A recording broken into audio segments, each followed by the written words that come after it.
Mãe, faz um favor, some da nossa vida. Ouvir meu filho rir enquanto dizia isso foi como um golpe traidor, paralisando meu coração em plena noite de Natal. A música parou naquele instante, mas aquela humilhação ainda queima dentro de mim. Meu nome é Vera Lúcia Santana, tenho 69 anos.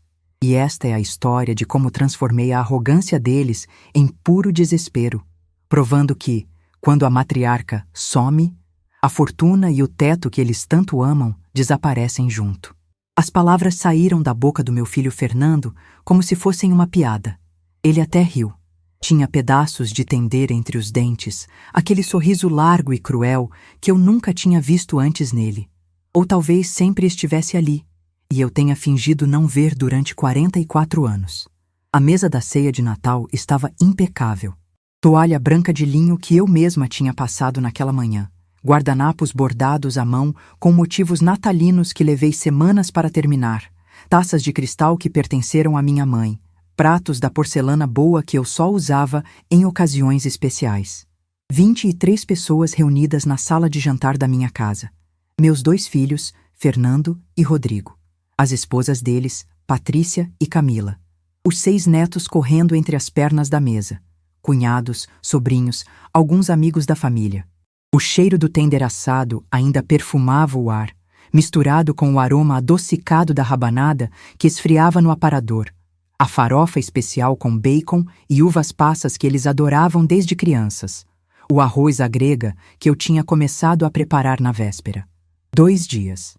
Passei 2 dias inteiros cozinhando sozinha naquela cozinha. Meus pés inchados dentro das pantufas velhas, minhas costas doendo de ficar curvada sobre o fogão. Minhas mãos calejadas de tanto picar, refogar, temperar. 69 anos de idade, e eu ainda insistia em fazer tudo do zero, sem encomendar nada pronto, porque sempre acreditei que comida feita com amor tinha outro sabor. Que tolice a minha! Amor. Aquela palavra parecia uma piada agora, ecoando na minha cabeça enquanto eu olhava para o meu filho primogênito, o menino que eu embalei no colo, que eu protegi de tudo, que eu criei com toda a dedicação que uma mãe pode ter. Patrícia tinha acabado de reclamar que a temperatura do ar-condicionado estava alta demais. Nossa, Vera, tá um calor insuportável aqui. Você não pode aumentar esse ar? O tom era cortante, como sempre. Ela nunca me chamava de sogra, sempre pelo primeiro nome, com aquela intimidade desrespeitosa que me incomodava profundamente. Eu tinha levantado sem dizer nada, ajustado o aparelho para 20 graus. Quando voltei para a mesa, Camila tinha revirado os olhos porque ofereci mais vinho. Ah, Vera, eu tô de dieta, já falei. Você nunca lembra das coisas. Engoli a seco. Sentei na ponta da mesa, no meu lugar de sempre, e tentei sorrir. Os netos gritavam na sala ao lado, brincando com os presentes que eu tinha comprado e embrulhado com tanto capricho. Brinquedos caros, roupas de marca, tablets, bonecas importadas. Tinha economizado durante meses para poder presenteá-los generosamente. E então Fernando soltou aquela frase. Mãe, faz um favor para todo mundo aqui, some da nossa vida.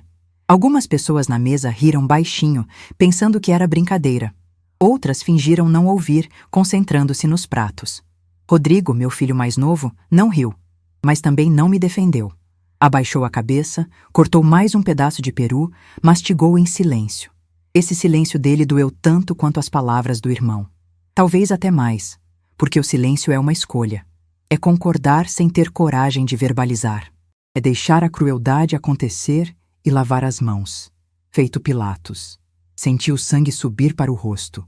Aquela sensação de calor que não tem nada a ver com temperatura ambiente, mas com vergonha, com humilhação, com raiva contida. Meu coração acelerou dentro do peito, martelando contra as costelas como se quisesse sair correndo dali antes de mim. Minhas mãos tremeram levemente quando peguei o guardanapo de tecido vermelho e levei aos lábios. Vermelho. A cor do Natal. A cor do sangue. A cor da raiva que eu estava sentindo. Limpei a boca devagar, ganhando tempo, respirando fundo pelo nariz. O cheiro da comida agora me enjoava. Todo aquele esforço, todo aquele trabalho, Toda aquela dedicação jogados na minha cara como se fossem nada. 42 anos de casamento com Mário, meu falecido marido. 5 anos de viuvez solitária. Uma vida inteira dedicada àquela família. Eu tinha sido professora de matemática durante 35 anos, acordando às 5 da manhã para preparar aulas, corrigir provas, dar aulas particulares aos sábados para complementar a renda. Mário era engenheiro, ganhava razoavelmente bem, mas nunca foi suficiente para todas as vontades dos meninos. Fernando queria tênis importado? Eu dava aulas extras para comprar.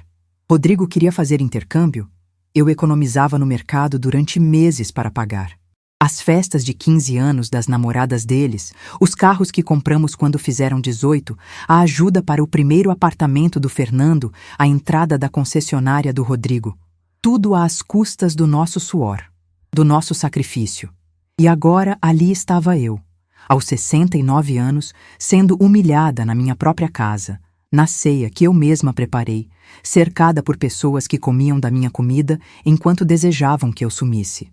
A ironia era amarga, mais amarga que qualquer fel. Patrícia me olhava com aquele sorrisinho de canto de boca, como quem finalmente viu o marido ter coragem de dizer o que ela vinha plantando na cabeça dele há anos.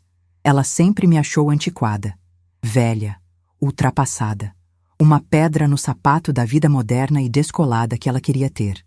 Camila, a esposa do Rodrigo, não era diferente. Esteticista de profissão, obcecada por aparências, eternamente preocupada com o que os outros iam pensar. Eu não me encaixava na estética perfeita que ela cultivava para a família. Uma sogra idosa, viúva, morando sozinha numa casa grande, era um inconveniente, um peso. Levantei devagar da cadeira. O silêncio que se instalou foi absoluto. Até as crianças na sala ao lado pareceram sentir que algo estava acontecendo, porque os gritos diminuíram. A música natalina que tocava no som pareceu ficar mais alta. Aquelas canções alegres sobre paz e amor que contrastavam brutalmente com o que estava acontecendo ali. Jingle Bells. Noite feliz. Que piada. Coloquei as mãos espalmadas sobre a mesa, a toalha macia sob meus dedos, e inclinei meu corpo para a frente. Todos me olhavam agora. Alguns com curiosidade, outros com expectativa, esperando que eu saísse chorando ou pedisse desculpas por existir, por ser velha, por ser um estorvo. Mas eu não fiz isso. Olhei diretamente nos olhos do Fernando, aqueles olhos castanhos que herdou do pai, e falei alto e claro, com uma firmeza na voz que eu mesma me surpreendi de ter. Se eu sumir, a herança do seu pai e a escritura desta casa somem comigo agora mesmo. O barulho dos talheres parou completamente. Alguém engasgou com o vinho. A música natalina continuava tocando ao fundo, incongruente e absurda. Fernando arregalou os olhos. Pela primeira vez na vida, vi meu filho totalmente sem reação. A boca dele se abriu e fechou, como um peixe fora d'água. Como assim, mãe? A voz saiu fina, quase um guincho. Patrícia deixou o copo cair. O barulho do cristal se estilhaçando no chão foi como um tiro. Vinho tinto se espalhou pela toalha branca, manchando, destruindo. Uma metáfora perfeita. Camila ficou pálida, genuinamente pálida, como se tivesse visto um fantasma. Rodrigo finalmente levantou a cabeça do prato, confuso, olhando de mim para o irmão, tentando entender o que estava acontecendo. Exatamente o que vocês ouviram, continuei, sentindo uma calma estranha tomar conta de mim. A voz saiu gelada, calculada. Cada palavra medida como um problema matemático sendo resolvido no quadro negro. Esta casa, os investimentos, a poupança, os 2 apartamentos que herdamos juntos quando seu pai partiu, tudo está no meu nome. Com cláusulas específicas que impedem transferência em caso de coação, abandono ou desrespeito comprovado documentalmente. Se eu sumir, tudo vai para instituições de caridade que escolhi pessoalmente. Orfanatos, asilos, hospitais públicos, lugares onde as pessoas realmente precisam. O desespero foi instantâneo, visceral. Patrícia se levantou da cadeira tão rápido que a mesma caiu para trás, batendo no chão com um estrondo. Ela apontou o dedo para mim, a voz esganiçada.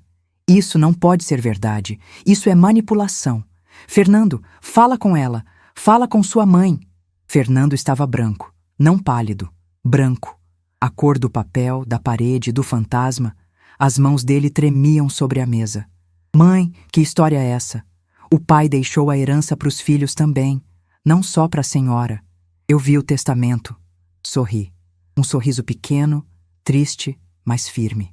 Você viu o testamento, filho, mas não viu as cláusulas adicionais que foram registradas em cartório depois, com o tabelião Osvaldo, amigo de confiança do seu pai. Seu pai sabia exatamente o que estava fazendo. Camila olhava para Rodrigo com os olhos arregalados de pânico, a voz sussurrando desesperada. Rodrigo, você sabia disso? Você sabia? Rodrigo balbuciou algo incompreensível, sacudindo a cabeça, totalmente perdido. Alguns convidados começaram a se levantar, desconfortáveis, percebendo que aquela ceia de Natal tinha se transformado em outra coisa, em um campo de batalha, em um tribunal. Peguei minha bolsa de couro marrom, que estava no aparador ao lado da rabanada intocada, e tirei de dentro uma pasta de plástico transparente, pesada, cheia de papéis. Joguei a pasta no centro da mesa, bem em cima das travessas de arroz e farofa, derrubando um saleiro. Está tudo aqui, cópias autenticadas. Podem ler depois da ceia, se conseguirem engolir mais alguma coisa. Virei as costas e caminhei em direção à escada. Meus passos ecoavam no piso de madeira. Sentia os olhares cravados nas minhas costas, mas não me virei. Não dei a eles a satisfação de ver se eu estava chorando. Não estava.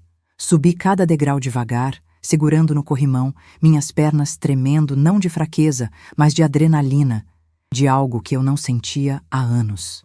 Poder, controle, justiça.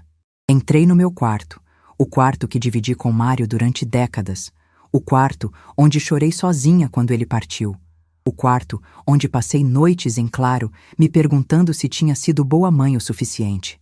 Tranquei a porta, sentei na cama, e finalmente, no silêncio do meu refúgio, ouvi o caos explodir lá embaixo. Vozes alteradas, gritos, Patrícia berrando com Fernando, Camila chorando, Rodrigo tentando acalmar todo mundo, portas batendo, passos apressados. O som de carros sendo ligados na garagem. Eles estavam indo embora. Todos. Na noite de Natal. Deixando a ceia pela metade, deixando os presentes, deixando a bagunça, deixando eu. Fiquei sentada na cama, as mãos no colo, ouvindo o barulho diminuir até se transformar em silêncio absoluto. A casa grande, de 4 quartos, no bairro Água Verde, ficou vazia. Só eu e os fantasmas das ceias passadas, quando ainda éramos uma família de verdade. Não chorei naquela noite. Estava cansada demais para chorar. Meu corpo doía, meus pés latejavam, minha cabeça pesava. Deitei na cama ainda vestida, sem tirar a roupa de festa, sem remover a maquiagem discreta que tinha colocado com tanto cuidado mais cedo. Olhei para o teto, para o lustre antigo que Mário instalou quando compramos aquela casa, há mais de 30 anos, e pensei em tudo que tinha construído, tijolo por tijolo, sacrifício por sacrifício, para chegar naquele momento, naquela noite, sendo tratada como um estorvo pelos próprios filhos que coloquei no mundo. Mas eu tinha um trunfo, um segredo que eles não conheciam, e acabava de jogar a primeira carta na mesa. A guerra estava apenas começando. Antes de continuar, me diz uma coisa. Se você estivesse no meu lugar naquela noite de Natal, ouvindo seu próprio filho mandar você sumir da vida dele, você teria feito o que eu fiz? Ou teria reagido diferente? Deixa aqui nos comentários, quero saber a opinião de vocês. Fiquei 2 dias trancada no meu quarto. 2 dias inteiros, sem descer, sem comer direito, apenas pegando água da garrafa que sempre mantinha no criado mudo e beliscando algumas bolachas que tinha guardadas numa lata velha. Ouvia a casa silenciosa lá embaixo, aquele silêncio pesado e antinatural de um lugar que deveria estar cheio de vida, mas estava morto, vazio, abandonado. Na manhã do dia 26, finalmente desci. Precisava encarar a destruição que eles tinham deixado para trás. A mesa da ceia ainda estava lá, suja, completamente suja. Pratos com restos de comida endurecida, copos tombados, manchas de vinho que já tinham secado na toalha branca, que agora parecia um campo de batalha. Moscas voavam ao redor das travessas destampadas. O cheiro azedo da comida estragada, misturado com o doce enjoativo da rabanada que ninguém tocou. As cadeiras estavam tortas, algumas caídas no chão. Guardanapos amassados espalhados. O saleiro que eu tinha derrubado ainda estava ali, com sal derramado formando uma montanha branca sobre a mesa. Dizem que sal derramado dá azar.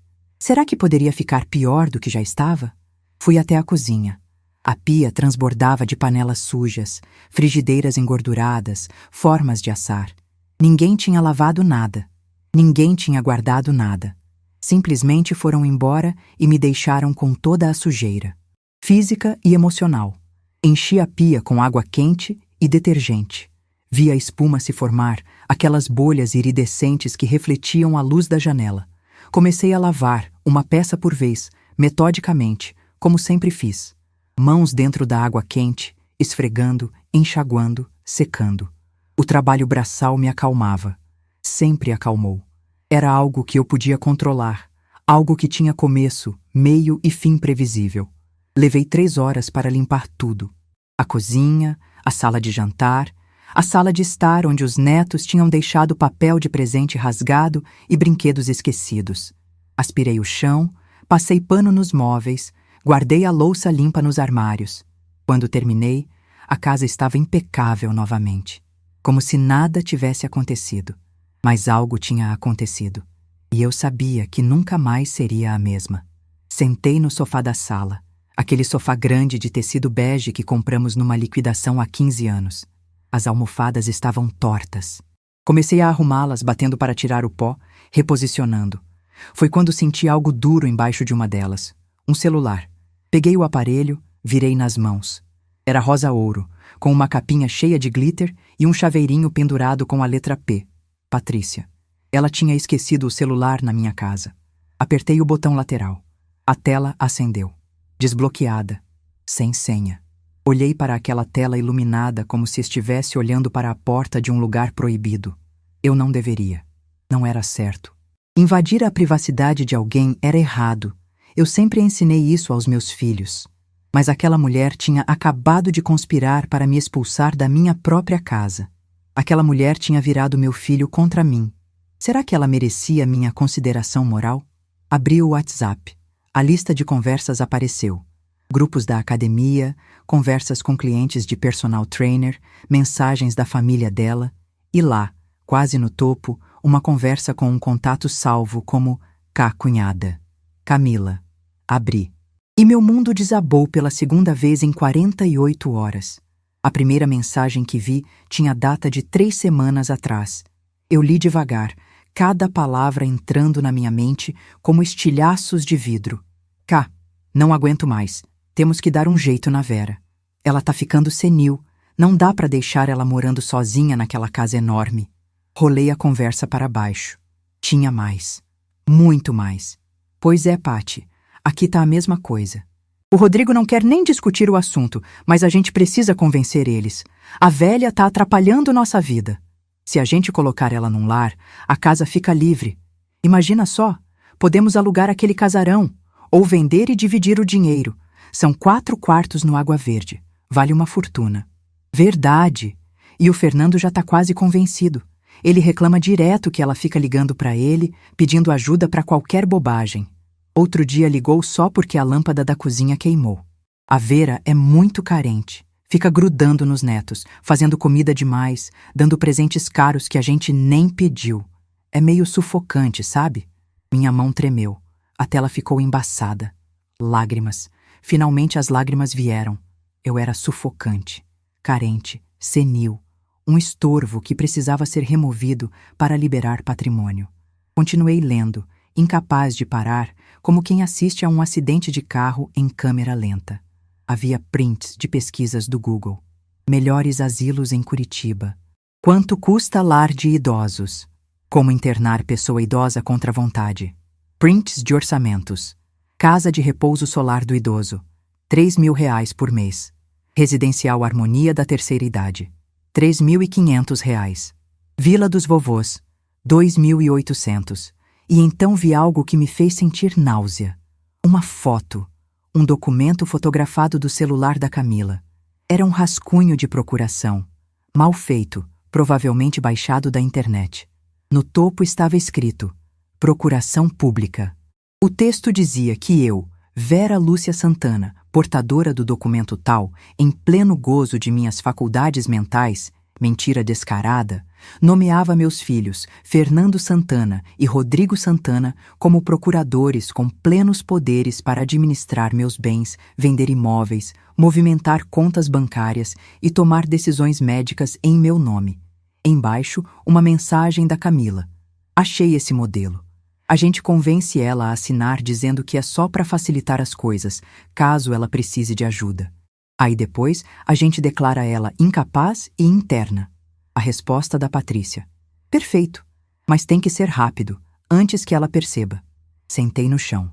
Literalmente, escorreguei do sofá e sentei no piso de madeira frio, o celular ainda na mão, o coração disparado, a respiração curta. Aquilo não era real, não podia ser. Meus filhos não poderiam estar planejando isso. Internar a própria mãe à força, fraudar uma procuração, me declarar incapaz, sendo que eu estava perfeitamente lúcida. Eu, que tinha sido professora de matemática a vida inteira, que ainda resolvia palavras cruzadas todos os dias, que gerenciava minhas próprias finanças, que dirigia, que cozinhava, que vivia de forma completamente independente. Senil, incapaz, sufocante. Chorei. Chorei como não chorava desde o funeral do Mário. Soluços que saíam do fundo do peito, fazendo meu corpo inteiro tremer. Chorei pela traição, pela maldade, pela ganância. Chorei pelos anos que dediquei àqueles meninos. Pelas noites em claro quando estavam doentes. Pelos sacrifícios financeiros. Pelas festas de aniversário que organizei com tanto carinho. Pelas roupas que lavei, pelas refeições que preparei. Pelos sonhos deles que coloquei acima dos meus próprios sonhos. E era assim que eles retribuíam, planejando me trancar num asilo para roubar minha casa. Fiquei ali no chão por quanto tempo? Não sei.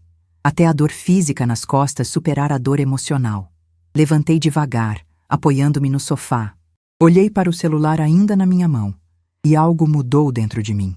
A tristeza começou a dar lugar a outra coisa. Algo frio, calculado, estratégico. Eu tinha sido professora de matemática durante 35 anos. Sabia resolver problemas, sabia planejar, sabia que cada ação tinha uma reação. E aquela descoberta não ia ficar sem resposta. Fotografei tudo. Abri a câmera do meu próprio celular e tirei fotos de cada mensagem, de cada print, de cada evidência daquela conspiração sórdida. Fiz isso metodicamente, como corrigia provas antigamente, garantindo que cada imagem estivesse legível, que cada detalhe estivesse capturado. Criei uma pasta no meu celular chamada Evidências. Salvei tudo ali. Depois, devolvi o celular da Patrícia para o lugar onde encontrei, embaixo da almofada do sofá. Ela viria buscar. E quando viesse, eu estaria pronta. Patrícia apareceu 2 dias depois, trazendo Fernando a tiracolo. Tocaram a campainha às 3 da tarde. Eu estava na cozinha, tomando café e comendo pão com manteiga, tentando recuperar o apetite que tinha perdido desde a noite de Natal. Desci e abri a porta. Os dois estavam lá, ela de calça legging preta e blusa de academia, ele de camisa social mal passada e calça jeans. Nenhum dos dois sorriu. Nenhum dos dois pediu licença. Simplesmente entraram, como se aquela ainda fosse a casa deles. "Mãe, a gente precisa conversar", Fernando disse, usando aquele tom de voz que ele reservava para quando queria intimidar alguém. O tom de corretor de imóveis fechando negócio. Firme, impositivo. Patrícia já foi direto ao sofá, olhando em volta, procurando. O celular. "Vocês querem café?" Ofereci, mantendo a voz neutra. "Não, obrigado. A gente só quer entender essa história de herança. O pai deixou tudo para os filhos também, não só para a senhora. Eu me lembro do testamento. Tenho até cópia dele guardada." Sorri. Aquele sorriso pequeno e triste que estava ficando cada vez mais fácil de produzir. "Senta, filho. Vamos conversar com calma." Eles se sentaram no sofá. Patrícia finalmente encontrou o que procurava, a mão dela deslizando debaixo da almofada e pegando o celular rosa-ouro. Vi o alívio passar pelo rosto dela. Bobinha. Não fazia ideia do que eu tinha visto ali dentro. Fui até o aparador e peguei 3 envelopes que tinha preparado especialmente para aquele momento. Envelopes pardos, grandes, do tipo que se usa para documentos importantes. Coloquei os 3 na mesa de centro, bem na frente deles. Antes de conversarmos sobre herança, quero devolver uma coisa. Peguei o envelope número 1 e tirei de dentro um maço de papéis.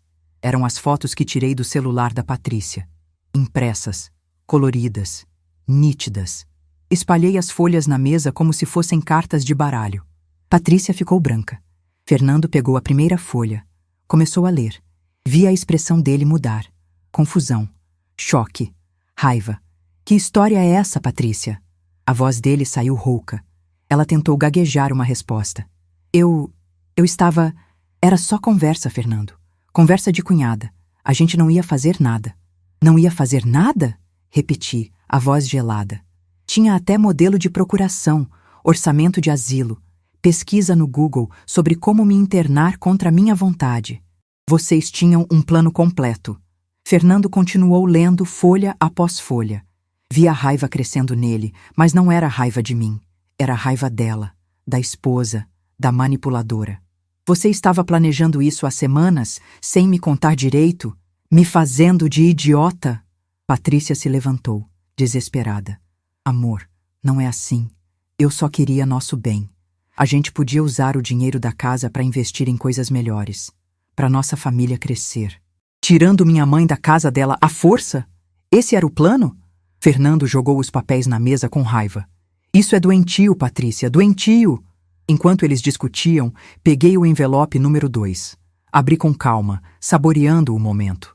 Tirei de dentro um documento grosso, encadernado, com papel timbrado do cartório. Já que estamos falando de herança, vou esclarecer as coisas para vocês de uma vez por todas. Comecei a passar as páginas, mostrando os carimbos, as assinaturas, os selos. Esta é a documentação completa da herança do Mário. Quando seu pai faleceu há 5 anos, ele deixou tudo organizadinho. Esta casa que vale hoje cerca de R$ 1.200.000. 2 apartamentos alugados na região central que juntos valem mais R$ 800.000 e geram renda mensal de R$ 4.500. Investimentos em fundos que somam R$ 320.000. E a poupança conjunta que tínhamos com R$ 180.000. Fernando me olhava com atenção total agora, esquecendo temporariamente a briga com a esposa. Continuei. Total de R$ 2.500.000 aproximadamente. Mas seu pai, que era um homem sábio e previdente, colocou tudo em meu nome com uma condição especial chamada usufruto vitalício. Sabe o que isso significa, Fernando? Ele balançou a cabeça negativamente, a arrogância começando a se desfazer. Significa que enquanto eu viver, todos esses bens são meus, exclusivamente meus. Eu posso morar neles, alugá-los, usar os rendimentos, vender se quiser. Vocês, meus filhos, são herdeiros da nua propriedade. Ou seja, só recebem efetivamente a herança quando eu partir naturalmente. Silêncio. O tipo de silêncio que é tão denso que você quase pode tocá-lo.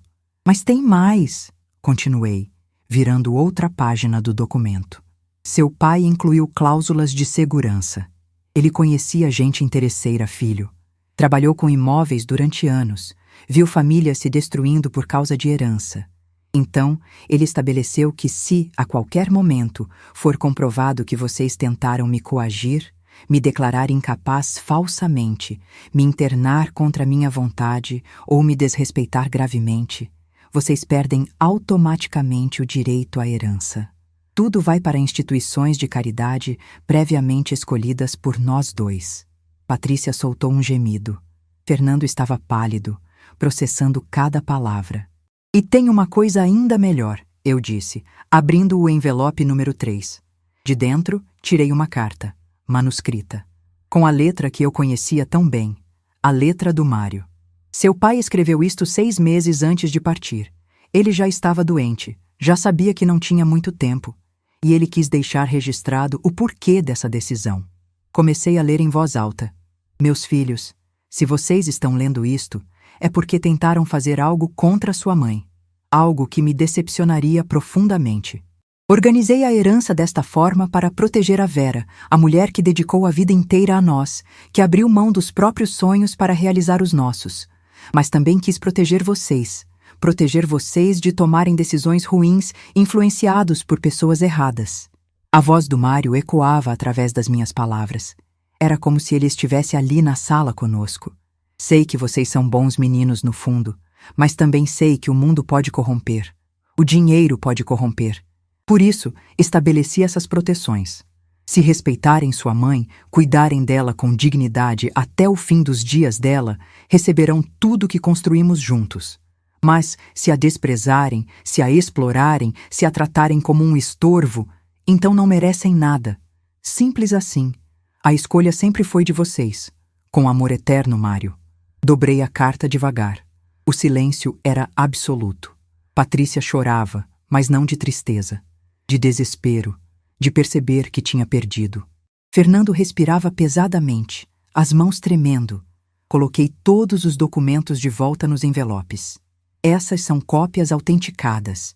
Os originais estão depositados no cartório do Osvaldo Ferreira, tabelião e amigo de confiança de vocês dois desde que eram crianças.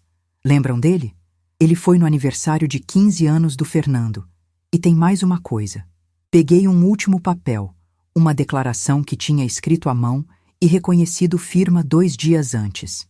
Esta é uma declaração testemunhada sobre os eventos da noite de Natal. Sobre o que você me disse, Fernando. Sobre o plano que descobri no celular da Patrícia. Sobre a tentativa de me internar. Está tudo registrado oficialmente. Se vocês tentarem alguma coisa contra mim, além de perderem a herança, ainda vão responder legalmente. Fernando desabou no sofá, a cabeça entre as mãos. Patrícia se levantou, pegou a bolsa com movimentos bruscos. Eu vou embora. Não preciso ouvir mais nada. Ela saiu pisando duro, batendo a porta. O barulho ecoou pela casa. Ficamos ali, eu e meu filho, nos olhando. Ele parecia ter envelhecido 10 anos em 10 minutos. Mãe, começou. Levantei a mão, interrompendo. Não quero ouvir desculpas agora, Fernando. Você me humilhou na frente de toda a família. Você planejou me tirar da minha casa. Você achou que eu era burra ou senil demais para me defender. Levantei, peguei os envelopes. Pode ir. Tenho coisas para fazer. Ele saiu sem dizer mais nada. Ouvi o carro dele saindo da garagem, o barulho do motor se afastando rua abaixo. Sentei novamente no sofá, os envelopes no colo, e finalmente permiti que um sorriso pequeno aparecesse no meu rosto. Não era um sorriso de felicidade. Era um sorriso de vitória, de poder recuperado, de justiça começando a ser feita. Eles tinham me subestimado. Acharam que por eu ser velha, viúva e sozinha, seria presa fácil. Mas esqueceram que eu tinha sido professora a vida inteira. Que eu sabia planejar, organizar, executar. Que eu tinha um cérebro afiado e memória de elefante. E que quando você mexe com uma mulher que não tem mais nada a perder, ela se torna a pessoa mais perigosa do mundo. Rodrigo e Camila apareceram no dia seguinte. Diferente do Fernando, eles vieram mais contidos, humildes. Rodrigo tocou a campainha e esperou que eu abrisse, não tentou entrar direto. Mãe, a gente pode conversar? A voz dele era baixa, quase envergonhada. Abri a porta e os deixei entrar. Camila estava com os olhos inchados. Claramente tinha chorado muito. Ofereci café. Dessa vez aceitaram. Preparei 3 xícaras, coloquei num bule térmico junto com biscoitos de polvilho numa travessa. Levei tudo para a mesa da sala de jantar, a mesma mesa onde tudo tinha começado na noite de Natal. Sentamos os 3. O silêncio era desconfortável, pesado. Mãe, a Patrícia me ligou ontem. Rodrigo começou, mexendo na xícara sem beber. Contou o que aconteceu. Sobre as mensagens, os planos, tudo. Ele olhou para Camila, que tinha a cabeça baixa. A gente não sabia da procuração falsa. Não sabíamos que ela ia tão longe. A Camila A gente só comentava que a senhora morava sozinha numa casa muito grande, que seria melhor talvez num lugar menor, com mais gente, sabe? Num asilo, eu disse, sem rodeios. Camila engasgou com o café. Não era assim, Vera. A gente pensava em residencial. Aqueles lugares legais, com atividades, outros idosos. A senhora ficava muito sozinha aqui. Eu fico sozinha porque vocês me abandonaram. respondi, firme. Não me abandonaram fisicamente, mas emocionalmente. Quantas vezes você me ligou nos últimos 6 meses, Rodrigo? 3? 4? Sempre correndo, sempre com pressa. Oi, mãe, tudo bem? Tô correndo aqui, a gente fala depois. E você, Camila? Sempre com cara de quem estava fazendo um favor quando vinha almoçar aqui aos domingos. Sempre reclamando da comida temperada demais, da casa velha, dos móveis antigos.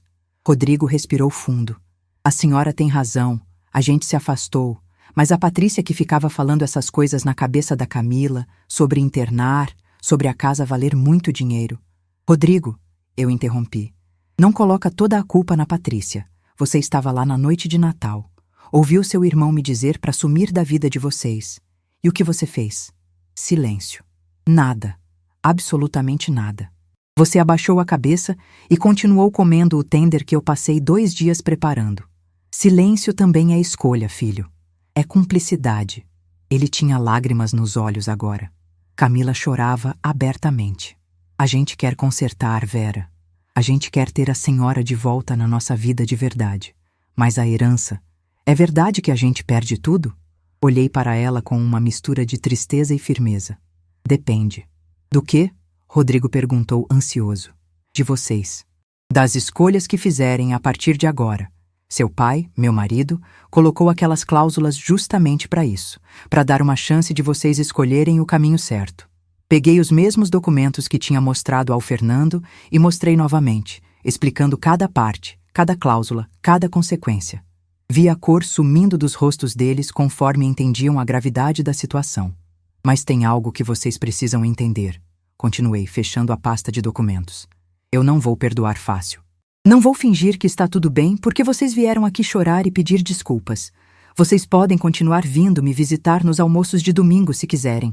Mas nunca mais vou preparar ceia de Natal. Nunca mais vou me esforçar para criar momentos especiais só para ser humilhada. Rodrigo engoliu seco. Entendo, mãe. A gente merece. E outra coisa, acrescentei, olhando diretamente para Camila. Você nunca mais é bem-vinda na minha casa. Não como esposa do meu filho. Você planejou me internar num asilo, pesquisou preços, trocou mensagens com a Patrícia sobre como fazer isso. Pode até vir buscar ele na porta se precisar, mas não entra mais aqui. O choque no rosto dela foi visível. Mas Vera, não tem mas. Rodrigo pode vir sozinho. Pode trazer meus netos que eu adoro e que não têm culpa de nada. Mas você não. Não até você provar com ações, não com palavras, que mudou de verdade. E isso pode levar anos. Rodrigo olhou para a esposa, depois para mim, dividido. Mas não discutiu. Sabia que não tinha argumentos. Eles se levantaram para ir embora. Na porta, Rodrigo se virou. Mãe, eu te amo. E sinto muito. De verdade. Assenti, mas não disse que também amava. Não ainda. O amor estava lá, enterrado debaixo de camadas de dor e decepção. Mas não estava acessível. Não naquele momento. Eles saíram. Fechei a porta e encostei nela, respirando fundo. 2 filhos confrontados. 2 noras desmascaradas. Um casamento já destruído. Outro pendurado por um fio. E eu, ainda de pé. Ainda firme. Ainda dona do meu próprio destino. Os meses seguintes foram estranhos. Fernando me ligava toda semana, tentando reconstruir alguma ponte. No começo eu nem atendia. Depois comecei a atender, mas as conversas eram curtas, protocolares. Oi, mãe? Tudo bem? Tudo. E você? Tudo. Só queria saber se a senhora precisa de alguma coisa. Não, obrigada. Silêncio desconfortável. Então tá, beijo. Rodrigo ia me visitar aos domingos, sozinho ou com os filhos. Aos poucos, fomos conversando mais. Ele me contou que Camila tinha entrado em depressão depois daquele dia, que estava fazendo terapia, que tinha percebido o quanto foi influenciada por valores materialistas. Eu ouvia, mas mantinha minha guarda. Confiança é como porcelana fina. Quando quebra, você pode colar os pedaços, mas as rachaduras sempre vão estar lá. E então, 3 meses depois daquela ceia fatídica de Natal, Fernando apareceu na minha porta, sozinho. Era uma quinta-feira à tarde. Eu estava regando as plantas do jardim quando ouvi a campainha. Abri e lá estava ele. sem a arrogância, sem a pose, com os olhos vermelhos e uma aparência cansada. Posso entrar, mãe? Deixei. Ele entrou e ficou parado na sala, como se não soubesse o que fazer. Sentou, disse, apontando para o sofá. Ele se sentou na beirada, as mãos entre os joelhos. Eu e a Patrícia nos separamos. Não me surpreendi. Quando? Na semana passada, oficialmente. Mas, na verdade, acabou naquele dia que eu vim aqui e vi as mensagens. Ele respirou fundo, tentando controlar a emoção. Mãe, eu preciso pedir desculpas de verdade. Não aquelas desculpas rasas que dei antes. Eu preciso que a senhora saiba que eu fui um covarde, um filho horrível. Eu deixei aquela mulher envenenar minha cabeça contra a senhora. Eu disse aquelas coisas terríveis na ceia porque achei que seria engraçado, que mostraria para ela que eu era durão, que eu mandava. Mas não foi engraçado. Foi cruel. Foi a pior coisa que já fiz na minha vida. As lágrimas começaram a cair. Eu via o papai em você, sabe? Toda vez que olhava para a senhora, lembrava dele. E doía. Então eu me afastei. Deixei a Patrícia criar uma distância entre a gente porque era mais fácil do que lidar com a saudade. Sentei ao lado dele no sofá. Não disse nada. Apenas ouvi. Eu sei que talvez a senhora nunca me perdoe completamente. Eu entendo. Mas quero tentar. Quero voltar a ser seu filho. Não o filho que quer herança, mas o filho que te ama de verdade. Que lembra de quando era criança e a senhora me ensinava matemática na mesa da cozinha. Que lembra das festas de aniversário que a senhora organizava com tanto capricho. Que lembra de como a senhora e o papai se amavam e nos ensinaram o que é família de verdade. Ele me olhou, vulnerável de um jeito que não via desde que era pequeno. Me dá uma chance, mãe. Por favor. Coloquei minha mão sobre a dele. Estava fria, tremendo. Fernando, eu não vou mentir. Você me machucou profundamente. Todos vocês machucaram. E eu não sei se as coisas vão voltar a ser como eram. Provavelmente não vão. Mas podemos construir algo novo, algo melhor, algo baseado em respeito verdadeiro, não só em obrigação familiar. Ele assentiu, as lágrimas ainda escorrendo. Isso significa que vou te dar uma chance. Mas você vai ter que provar com ações. Não adianta só vir aqui chorar e pedir desculpas. Você tem que me mostrar semana após semana, mês após mês, que mudou de verdade. Eu vou mostrar, mãe. Juro. Ficamos sentados ali por um longo tempo, em silêncio, mas um silêncio diferente. Não era mais aquele silêncio carregado de tensão e mágoa.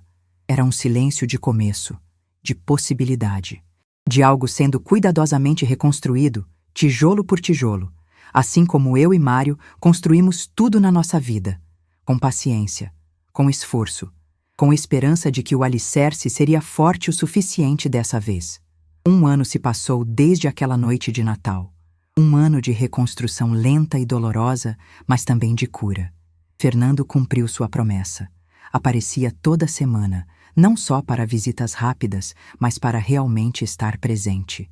Me ajudava com coisas práticas da casa, trocava lâmpadas, consertava torneiras, mas também conversávamos de verdade. Sobre a vida dele, sobre o trabalho, sobre como estava lidando com a separação. E sobre o pai. Finalmente conseguíamos falar sobre o Mário sem que doesse tanto.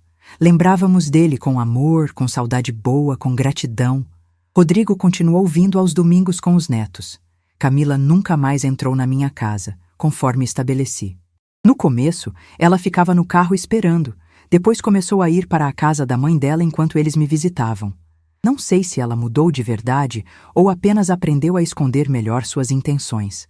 Mas honestamente, não é mais meu problema. Protegi meus limites, e isso foi o mais importante. Os netos cresceram, me ligam pelo celular, mandam mensagens, contam sobre a escola. Essa conexão com eles é o que mais me aquece o coração. Patrícia, soube pelo Fernando, entrou em depressão profunda depois da separação. Perdeu vários clientes de personal trainer porque a história se espalhou pelos círculos sociais dela. Curitiba parece grande, mas certos meios são pequenos demais. Não desejo mal a ela. Não sinto mais raiva. Apenas uma tristeza distante por alguém que foi consumido pela própria ganância e superficialidade. Fernando me contou que ela tentou entrar em contato com ele algumas vezes, pedindo reconciliação, mas ele foi firme. Disse que precisava estar sozinho por um tempo, trabalhar em si mesmo, entender os próprios erros antes de pensar em qualquer relacionamento novo. Quanto a mim, descobri uma nova fase da vida que não esperava. Comecei a frequentar um grupo de leitura na biblioteca do bairro. Conheci Dona Irene e Dona Zélia, duas viúvas como eu, professoras aposentadas também. Nos tornamos amigas inseparáveis. Almoçamos juntas toda terça-feira. Vamos ao cinema nas quintas. Fazemos caminhadas no Parque Barigui aos sábados de manhã. Rimos muito. Falamos sobre nossos filhos, nossos maridos falecidos, nossas vidas longas e cheias de histórias. Elas me lembram que eu não sou só mãe, não sou só viúva. Sou Vera Lúcia, uma mulher completa, com interesses próprios, com valor próprio. O Natal passado foi completamente diferente. Não fiz ceia na minha casa. Fui passar com Irene e Zélia, que também não têm família por perto. Fizemos uma ceia simples, apenas nós três, com comida gostosa, mas sem exageros. Conversamos, assistimos filmes antigos na televisão, brindamos com vinho barato e risos sinceros. Foi o melhor Natal que tive em anos. Sem falsidade, sem tensão, sem precisar provar nada para ninguém. Fernando me ligou naquela noite, desejou Feliz Natal, disse que sentia minha falta, mas que entendia minha decisão. Rodrigo mandou mensagem com fotos dos netos abrindo presentes. Agradeci com o coração, mas não senti vontade de estar lá. Não ainda. Talvez nunca mais. E está tudo bem. A casa no Água Verde continua minha. Os investimentos continuam rendendo. A poupança continua intocada. Os 2 apartamentos alugados continuam gerando renda mensal que complementa minha aposentadoria e me permite viver com conforto e até alguns luxos. Fiz uma viagem para Buenos Aires com minhas amigas, algo que sempre quis fazer, mas Mário nunca teve interesse. Fomos ao teatro, visitamos museus, comemos em restaurantes lindos. Me senti viva. Me senti livre. Me senti eu mesma pela primeira vez em décadas. Os documentos continuam guardados no cartório do Osvaldo, que me ligou há alguns meses perguntando se eu queria atualizar alguma coisa. Disse que não. Tudo continua como está. A herança vai para meus filhos quando eu partir, desde que eles continuem me tratando com dignidade até lá. E até agora estão cumprindo. Fernando está diferente, mais maduro, mais consciente. Rodrigo está mais presente, mais atencioso. Não sei se a mudança deles é genuína ou se é o medo de perder o dinheiro. Honestamente, não importa mais. O que importa é que estabeleci limites, defendi minha dignidade e me recusei a ser descartada como um objeto velho e sem valor. Tem dias que ainda dói. Tem noites que ainda choro, lembrando daquela frase terrível que Fernando soltou na ceia. Some da nossa vida. As palavras ainda ecoam às vezes, quando estou sozinha demais, quando a solidão aperta. Mas aí lembro de tudo que conquistei depois. Lembro que não somei, que continuei aqui, que venci. E a dor diminui, dá lugar a algo mais forte. Orgulho. Não o orgulho arrogante, mas o orgulho de quem lutou e sobreviveu. De quem foi subestimada e provou que era mais forte do que qualquer um imaginava. Aprendi que família não é quem compartilha seu sangue automaticamente, mas quem compartilha seu respeito. Quem te valoriza, quem te trata com dignidade. Irene e Zélia são mais família para mim hoje do que meus próprios filhos foram durante muito tempo. E isso não me entristece, me liberta. Me mostra que temos escolha sobre quem ocupa espaço na nossa vida, na nossa mesa, no nosso coração. Aprendi que herança não se ganha com cobranças, manipulações ou humilhações. Se ganha com amor verdadeiro, com presença real, com cuidado genuíno. Meus filhos estão aprendendo isso agora. Tarde, mas estão aprendendo. Se eu pudesse dar um conselho para qualquer mulher que esteja passando por algo parecido, seria este. Nunca deixe ninguém te fazer sentir que você é um peso, um estorvo, alguém que precisa sumir para facilitar a vida dos outros. Você tem valor. Você construiu coisas. Você sacrificou, amou, cuidou, e isso merece respeito. Se não te respeitam, estabeleça limites. Se te ameaçam, se proteja. Se te subestimam, mostre sua força. Porque quando pedem para você sumir, é hora de mostrar o quanto sua presença sempre valeu. E sempre vai valer. Hoje, aos 70 anos, posso dizer que sou feliz. Não da forma que imaginei que seria quando era jovem. Não com a família perfeita reunida todo domingo, com genros e noras que me adoram, com netos correndo pela casa o tempo todo. Mas sou feliz do jeito que é possível ser depois de ter sobrevivido à traição, ao desprezo, à ganância. Sou feliz sabendo que defendi minha dignidade, que não me deixei quebrar, que continuo de pé, firme, dona da minha própria vida e das minhas próprias escolhas. A casa ainda é grande demais para uma pessoa só, mas não me sinto sozinha nela. Sinto a presença do Mário nos cantos, nas memórias boas que construímos juntos. Sinto minha própria presença, forte e resiliente, em cada cômodo que cuido com carinho. E sinto esperança. Esperança de que os anos que me restam sejam vividos com plenitude, com alegria, com paz, sem precisar provar nada para ninguém, apenas sendo Vera Lúcia, apenas sendo eu. E para vocês que acompanharam minha história até aqui, quero agradecer. Obrigada por me ouvirem. Obrigada por entenderem. E se a minha história tocou seu coração de alguma forma, compartilhe com alguém que precisa ouvir que é possível se levantar depois da queda, que é possível exigir respeito, que é possível reconstruir a vida nos próprios termos. Inscreva-se no canal para ouvir mais histórias de mulheres fortes que não se deixaram derrubar. E clique na próxima história que está passando na sua tela. Até breve.